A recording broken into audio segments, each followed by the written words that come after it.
The sun ascends over the Nile Delta, its golden rays illuminating a landscape of immense labor. Down below, countless Middle Eastern Israelite men toil under the Egyptian sun.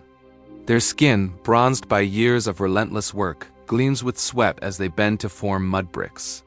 These are the descendants of Jacob, a people who have grown from a single family into a nation numbering in the hundreds of thousands. They wear simple linen loincloths, stained by the very earth they are forced to shape. Their dark curly hair is held back with cords, and their faces, though etched with exhaustion, carry a deep, unshakable resilience, the enduring heritage of Abraham's promised lineage. Meanwhile, in the grand royal palace at Memphis, a new power rises. A Middle Eastern pharaoh, an Egyptian man around 40 years of age, ascends the throne. His skin holds a warm olive hue, and his eyes are sharp and calculating beneath a Nenis headdress striped in brilliant blue and gold.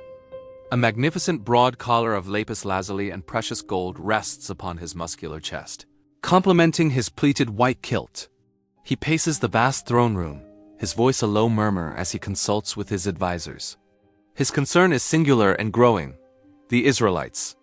Their population is exploding, their numbers now rivaling and even surpassing many Egyptian cities.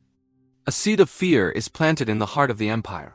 As dawn breaks over the midwives' quarter, life continues its sacred rhythm.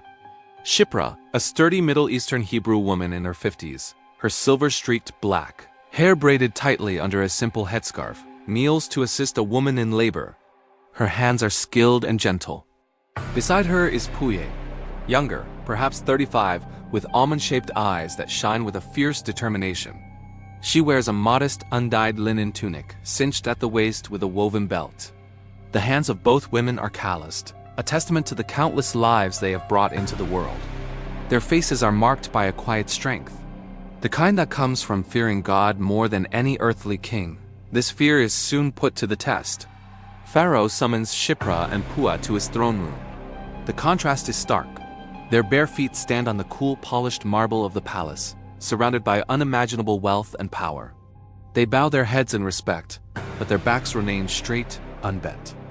Pharaoh's voice booms, echoing through the chamber, filled with cold authority. "When you help the Hebrew women in childbirth," he commands, "look at the newborn. If it is a boy, you are to kill him, but if it is a girl, let her live." A tremor of defiance runs through the women. Shipra's jaw tightens. Beside her, Puah's fingers curl silently into fists at her sides. They give no argument, no protest. With a simple, seemingly compliant nod, they turn and depart from the king's presence. But their actions speak louder than their silence. Back in the humble birthing huts, under the cover of night, a newborn baby's cry breaks the stillness. It is a boy. Shipra gently wraps the infant in soft cloth, whispering ancient blessings over him instead of enacting the king's decree. Puah keeps watch, her eyes scanning the shadows for the palace guards who patrol the riverbank. Their quiet rebellion spreads, a life-saving conspiracy of faith. Months pass and the midwife's disobedience becomes apparent. Pharaoh rages in his court, his plan thwarted. The Hebrews multiply like locusts. He thunders, slamming his fist onto the arm of his gilded throne. His fear has now curdled into pure fury. He issues a new, more terrible decree, one that implicates his entire nation. Every Egyptian is now commanded to take part in the slaughter.